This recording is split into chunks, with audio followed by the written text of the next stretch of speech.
Садыр Жапаров Аскар Акаев эл алдында кетирген каталарын толук актады. Кыргызстандын туңгуч президенти Аскар Акаев мурда эл алдында кетирген каталарын толук актады. Бул тууралуу өлкө башчысы Садыр Жапаров Вечерний Бишкек агенттигине курган маегинде билдирген. Журналист президентке Кумтөр маселеси кандай чечилип жатканы боюнча суроо узаткан. Кумтөр боюнча юридикалык документтерге кол коюу процесстери жүрүп жатат. Буюрса жазга чейин бүтөбүз. Кумтөр бизге өткөнү анык. Мында Аскар Акаевичтин 2 жолу келип тергөөгө берген сурагынын пайдасы болду. Кыскасы, Аскар Акаевич мурда эл алдында кетирген каталарын толук актады десек болот. Андан сырткары, тергөө менен кызматташкан мурдагы өкмөт башчылары жана депутаттардын да көрсөтмөлөрү таасир этти. Кийин ийне жибине чейин айтып берем. Азыр болбойт, баары бүтсүн. Бүткөндөн кийин кенен сөз кылабыз, чыдап турууга деген Жапаров. Эске салсак, Аскар Акаев ушул жылдын август айында 16 жылдан бери Кыргызстанга биринчи жолу келип сурак берген. Андан кийин элге кайрылуу жасап, Кумтөр долбоору боюнча өкмөткө ишенип чечим кабыл ала бергенин айтып, кыргызстандыктардан кечирим сураган. Садыр Жапаров: максатым тарых барактарында ак кызматы менен калуу. Вечерний Бишкек редакциясы Кыргыз Республикасынын президенти Садыр Жапаров менен маектешти. Мамлекет башчысы учурда маанилүү болуп жаткан бир катар суроолорубузга жооп берди. Мадумаров менен Нарматова кыз бозуп энесин коркутат болуп жатат. Акыркы убакта коомчулукта талкуу жаратып жаткан Бүтүн Кыргызстан саясий партиясынын депутаттары Адахан Мадумаров менен Орозайым Нарматова жөнүндө болмокчу. Экөө тең суракка чакырылды. Экөө тең Сезде жана Камчыбек Ташиевди күнөөлөштү. Чынында эле саясий куугунтук болуп жаткан жокпу? Катуу айтсам кечирип койгула. Экөөнүн тең беттери калың экен. Кыргызда кыз бозуп энесин коркутат деген сөз бар. Өздөрү кылмыш кылып коюшуп, анан эмнеге камчы экөөбүздү коркутушат? Же 2009-жылы Мадумаровду камчы экөөбүз колунан жетелеп барып жер бердирдикпи? Же 2013-жылы Жамудан Орозайымга камчы экөөбүз жасалма диплом алып бердикпи? Колуң менен кылганды мойнуң менен тарт дейт Кыргызда. Коррупция жана башка темаларда элге акыл үйрөтөрдөн мурда өзүң таза болушуң керек эле. Эл арасында эмнеге мурда суракка чакырбай депутат болгондон кийин чакырышат деген суроолор болуп жатпайбы? Чынында эле эмнеге мурда чакырып сурак алган жоксуңар?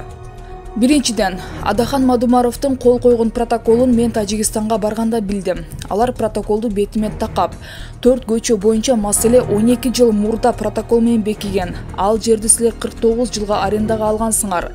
37 жылдан кийин узартып беришибиз мүмкүн, же жабабыз. Ал тилкеге кайрылып келбейбиз. Башка жерлерди протоколдоштурганды уланталы дешти.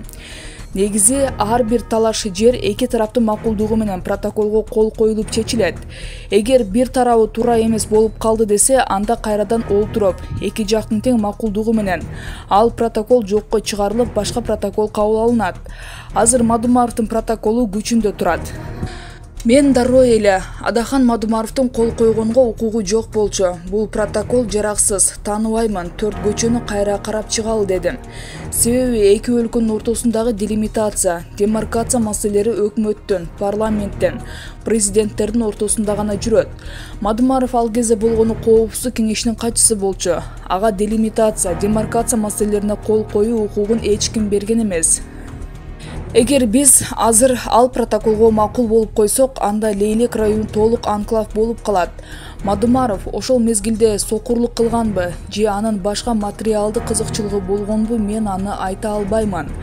Бүгүн болсо, буга чейин көптөгөн комиссия карап чыгып, алардын баары бул протоколду кыргыз тараптын пайдасына чечилген деген тыянак чыгарган. Ошого карабастан мени чакырып суракка алып жатышат деп айтып жатат. Бул сөзү менен көнгөн адатынча калп айтып, элдин башын айлантып алдап жатат. Эч ким бул маселени буга чейин карап чыккан эмес. Жана бир дагы адис Мадумаровдун 4 көчөнү тажиктерге бергени туура деп баа берген эмес.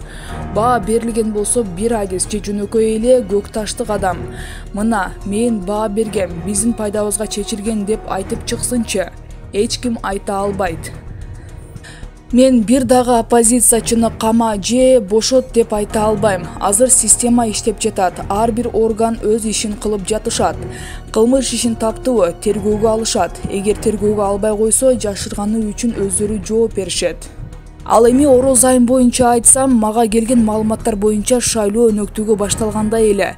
Диплому жасалма деген арыздар түшкөн эле. Жамууга суроо талап жиберип, жообу келгенче ушул убакка келди дешет. Негизи кылмыш кылдыңбы, эл катары жооп бер да, ар кимден күнөө издебей. Садыр Жапаров Бактыбек Калмаматовду биринчи вице-премьер болуп иштеп бер деп чакыргам. Эмки суроом Бактыбек Калмаматов боюнча болмокчу. Ал дагы мени саясий куугунтук кылып, өч алуу болуп жатат деди. Ушул чынбы? Чынын айтсам, ошол жигитке көңүл деле бурбайм. Аны саясий куугунтук кылып эмне кылам? Эгер Бактыбек Кадыр Баркы эң жок дегенде 10% эл колдогон саясатчы болсо, бир жөн, 1% добуш албаган балага башымды оорутуп эмне кылам? Мен ал бала боюнча бир да жолу жаман сөз айткан эмесмин. Ошол эле убакта ал бала мен жөнүндө эмне деген гана өплас сөздөрдү айтып келди, бирок мен көңүл бурган жокмун. Мен премьер-министр болгондо 2020-жылдын 7-8 октябрь күндөрү Бактыбек Калмаматовду биринчи вице-премьер-министр болуп иштеп бер деп кабинетиме чакыргам. Байке, мен биринчи вице-премьер болуп иштей албайм. Өкмөттүк иштерде иштеген эмесмин, тажрыйбам жок. Ачыгын айтайын, ишти тарта албайм. Андан көрө мен депутаттыкка барам деп кетип калган. Кийин карасам, вицеликти тарта албайм деген Бактыбегем президент болом деп чыкты. Бул баланы артында турган карт бөрү карышкырлар сен ушинтип кыйкырып чык деп кокутуп сүрөп коюп жатышат. Алардын баарын кимдер экенин билебиз. Алардын да жооп берчү убактысы келет. Жаш бала алардын курмандыгы болуп калды. Фейк аккаунт ачып алып, элди кайраштырып, тополоң чыгып кетсе экен деп аракет кылып жатат. Кылган кылмышы үчүн жооп берсин да. Артында турган ою жаман саясатчыларга Бактыбектин тагдыры баары бир. Алар үчүн анын тагдыры бир тыйынга татыбайт. Эптеп эле мамлекетте башаламандык болуп кетсе, биз бир кызматка илинип калалы дегендер. Активист жаштарга, балдарга жана кыздарга ошондой эле саясатчылардын тузагына түшпөгүлө деп айтар элем. Бүгін 17 январда президент Садыр Жапаровтың қысқа мөөнөттүү эмгек өргүсү аяктады. Бул тууралуу президенттин администрациясынын басма сөз кызматынан маалымдашты. Маалыматка ылайык 17 январда президент Садыр Жапаровтың кыска мөөнөттүү эмгек өргүсү аяктады. Эскерте кетсек, президент Садыр Жапаров 10 январдан тартып кыска мөөнөттүү эмгек өргүүгө чыккан. Ысык көлдө 2 адамды бычактоого шектелип, уюшкан кылмыштуу топтун мүчөлөрү кармалды. Бул тууралуу Ички иштер министрлигинин маалымат кызматы билдирди. 5 январ күнү болжол менен кечки саат 20:30 чамасында балыкчы шаардык милициясына, ушул эле шаардын ооруканасына бири 31 жаштагы, бири 32 жаштагы 2 жигит бычак жеп түшкөнү кабарланган. Айтылган факты кылмыштардын бирдиктүү реестрине кылмыш жаза кодексинин 130-беренеси менен катталган. Атайын тергөө тобунун иликтөөсүнүн негизинде жигиттерди бычактагандар Ысык көл облусунун 30 жаштагы жана 28 жаштагы тургундар экени такталган. 16 январ күнү балыкчы постунан өтүп бараткан унаа токтотулуп, жогорудагы кылмышка шектелип жаткан 2 адам колго түшүрүлгөн. Шектүүлөр балыкчы шаардык ички иштер бөлүмүнүн убактылуу кармоочу жайына киргизилди. Учурда тергөө жүрүп жатат.